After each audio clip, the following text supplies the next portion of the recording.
మూసీ ప్రక్షాళన ఇప్పటికే రాజకీయంగా ఇది మంటలు రేపుతోంది. అధికార విపక్షాల మధ్య సవాళ్లు, విమర్శలు, ప్రతిరోజు ఇదే గోల. మూసీ రివర్ బెడ్లో ఆక్రమణల తొలగింపు ఇప్పటికే ప్రారంభమైంది, వివాదాస్పదమైంది. దీన్ని విపక్షాలు తప్పుపడుతున్నాయి. ప్రభుత్వం చేసేది రైటే అంటున్నారు కొంతమంది రైతులు, అక్కడ ఉండేటటువంటి ప్రజలు కూడా. ప్రభుత్వానికి తోడుగా మేమున్నామంటూ రైతులు ఏకమవుతూ ఉన్నారు.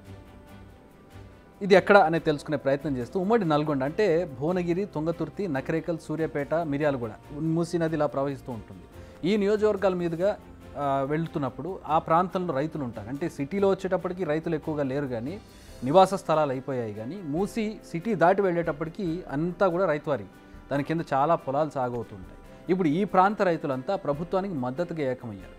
ఏదేమైనా కూడా మూసీ ప్రక్షాళన జరగాల్సింది అంటూ గొంతెత్తుతున్నారు. ఇంతకీ మూసీ ప్రక్షాళనతో వీరికి వచ్చిన లాభం ఏంటనేది ప్రధాన ప్రశ్న చాలా ఉంది. అందుకే ఇప్పుడు వారంతా బేషరతుగా దీనికి మద్దతు తెలుపుతున్నారు. మూసీ మనకు కేవలం మురిక్కాలుగానే పరిచయం. ఇందాక చెప్పుకున్నాం, సిటీలో ప్రవహించే మూసీ వేరు. మూసీ సిటీ దాటిన తర్వాత దానికి ఉండేటటువంటి విస్తృతి కానీ, దానికి ఉండేటటువంటి పారుదల కానీ వేరు. అక్కడ దాన్ని వాడేటటువంటి తీరు వేరు. ఒకప్పుడు అందులో మంచినీరు పారేది. మూసీ నదిపై 1960లో మధ్య తరహా సాగునీటి ప్రాజెక్టు నిర్మించారు. మీకు సూర్యాపేట దగ్గరలో ఒక ప్రాజెక్టు ఉంటుంది. గతంలో ఈ నది నీటిని సాగునీటి కోసం ఉపయోగించారు కూడా. మూసీ హైదరాబాద్ను దాటిన తర్వాత ఏకంగా 24 కత్వాలు నిర్మించారు. వీటి ద్వారా సాగునీరు అందుతుంది. బట్ ఇదంతా పాస్ట్. ఇప్పుడు ఇందులో సాగునీరు కాదు కదా, అసలు నీరే లేని పరిస్థితి. వెళ్ళే నీరు కూడా మురుగునీరు. మానవ వ్యర్థాలు, ఫార్మా వేస్టేజ్, ఇండస్ట్రియల్ వేస్టేజ్తో మూసీ ఒక మురికి కూపం, ఒక పాయిజన్గా మారిపోయింది. ఒకప్పుడు పంటలు పండేందుకు ఉపయోగపడే నది నీరు ఇప్పుడు దాని ద్వారా ఏమైనా పంటలు పండితే ఆ పంటల ద్వారా అనారోగ్యాలను కలగజేసేటటువంటి పరిస్థితి. మూసీ పరివాహక ప్రాంతాల్లో పండే పంటల్ని తిన్న ప్రజలు చాలా అనారోగ్యాలు ఎదుర్కొంటారు. మూసీ ఒక్కో ప్రాంతంలో ఒక్కో రంగులో కనిపిస్తుంది. ఏం ప్రకృతి వల్ల వచ్చేటటువంటి రంగులు కాదు, ఇది మానవ వ్యర్థాల వల్ల వచ్చే రంగులు ఇవన్నీ. తన నీటితో పంటలను పండించేందుకు ఉపయోగపడిన మూసీ ఇప్పుడు తెల్లటి నురుగుతో దర్శనమిస్తుంది. మీరు చూస్తున్న విజువల్స్లో ఉన్నది మూసీ నది. గత ప్రభుత్వాలు దీన్ని పట్టించుకోలేదు. ఒక ప్రభుత్వం అని కాదు, అన్ని ప్రభుత్వాలు అదే పరిస్థితి.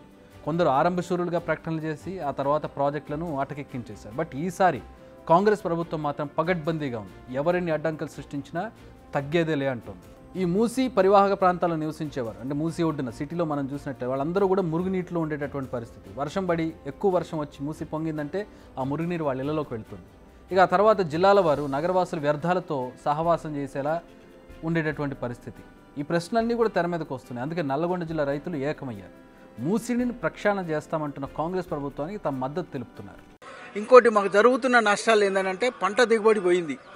ఇన్ని రకాలుగా పంట దిగుబడి ఒకటే కాదు, డైరీ ఫార్మ్స్ ఫెయిల్ అవుతున్నాయి. అక్కడ మిల్కింగ్ ఏదైతుందో అది రావట్లేదు, ప్రొడక్షన్ పోయింది, మిల్కింగ్ ప్రొడక్షన్ పోయింది.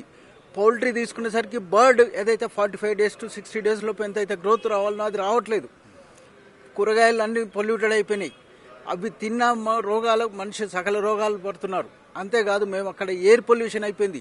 ఇవాళ మీరు మూసి రైట్ ఫ్రమ్ ది గండిపేట నుంచి ఎండ్ వరకు చూసుకుంటే చుట్టూ 1 square kilometer ఆఫ్ ది ఏరియాలో చుట్టూ పొల్యూషన్ అయిపోయింది, ఎయిర్ పొల్యూషన్. దానివల్ల ఏమవుతుందంటే ఫ్రిడ్జ్లు, టీవీలు, ఎలక్ట్రానిక్ వస్తువులు, ఏసీలు, ప్రతి వస్తువు పాడవుతుంది అక్కడ.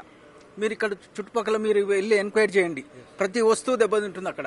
ఇన్ని రకాలుగా నష్టం జరుగుతుంటే ఈ రాజకీయ నాయకులకు ఇది కనిపించట్లేదా? ఇలా అడ్డుకొని దాన్ని ఏం సాధిస్తామని వీళ్ళు అక్కడ ఉండమనండి. ఈటల రాజేందర్ గారు నేను ఒకటే కోరుతున్నా, వచ్చి నా దగ్గర ఉండు, అక్కడ ఉన్నటువంటి వాటర్ తాగు, అప్పుడే నీకు అర్థమవుతుంది మా సమస్య ఏందనేది. నువ్వు ఊరికనే ఆడ కూర్చొని కూడా చెప్తే వచ్చి చేసిండు కాదు. నిజమే కదా, మూసీ అంటే కాలుష్యం, కాలుష్యం అంటే మూసీ. మహానగర వ్యర్థాలతో మూసీ పరిస్థితి దారుణంగా తయారైంది. ఇదే మురుగునీటితో ఉమ్మడి నల్గొండ జిల్లా వైపు మూసీ పరుగులు పెడుతోంది. అక్కడ పరివాహక ప్రాంతాలను పాడు చేస్తోంది, పంటలను నాశనం చేస్తోంది. పేరుకు పచ్చగా ఉన్నాయి. మీరు వెళ్ళి చూసినట్లయితే పంటలన్నీ పచ్చగా కనపడతాయి. వరి పంట, ఏ పంట చూసినా మూసీ పరివాహక ప్రాంతం అంతా పచ్చగా కనపడుతుంది. కానీ ఆ నీరు ఆ భూమిని పాడు చేస్తుంది, ఆ పంటల్ని పాడు చేస్తుంది. పంట పచ్చగా ఉన్నా కూడా వచ్చేటటువంటి ఆహారం సరైంది కాదు. పాడి పశువులు అనారోగ్యాల బారిన పడుతున్నటువంటి పరిస్థితి. అక్కడ గడ్డి మేసి ఆ పచ్చికని మేసినటువంటి పశువులు కావచ్చు, ఆ గడ్డి తినేటటువంటి, ఇప్పుడు ఏదైతే పండిన పంట తినేటటువంటి పశువులు కావచ్చు, అనారోగ్యం బారిన పడుతున్నటువంటి పరిస్థితి. మూసీ పరివాహక ప్రాంతాల్లో పండిన పంటలు విషతుల్యం. చేపల మాట ఇక చెప్పుకోనవసరం లేదు. ఇసుక మాట ఎత్తకూడదు. ఎందుకే పరిస్థితి మారాలంటూ ఉన్నారు అక్కడ పరివాహక ప్రాంత రైతులు. సాధారణ ఒక నది ఏ విధంగా ఉంటుందో అలా ఉండాలి మూసీ కూడా అనేది వాళ్ళ కోరిక. ప్రభుత్వం ఏ కారణాలను సాగుగా చూపి వెనకడుగు వేయొద్దని రిక్వెస్ట్ చేస్తున్నారు. ప్రభుత్వం కూడా వీరి గోడును అర్థం చేసుకున్నట్టే కనిపిస్తోంది. ప్రభుత్వం ఒక నిబద్ధమైనటువంటి ఒక నిర్ణయంతో ఉంది, అదే నిర్ణయంతో ముందుకు వెళ్తోంది. దానికి రైతులు సపోర్ట్ ఇస్తున్నారు.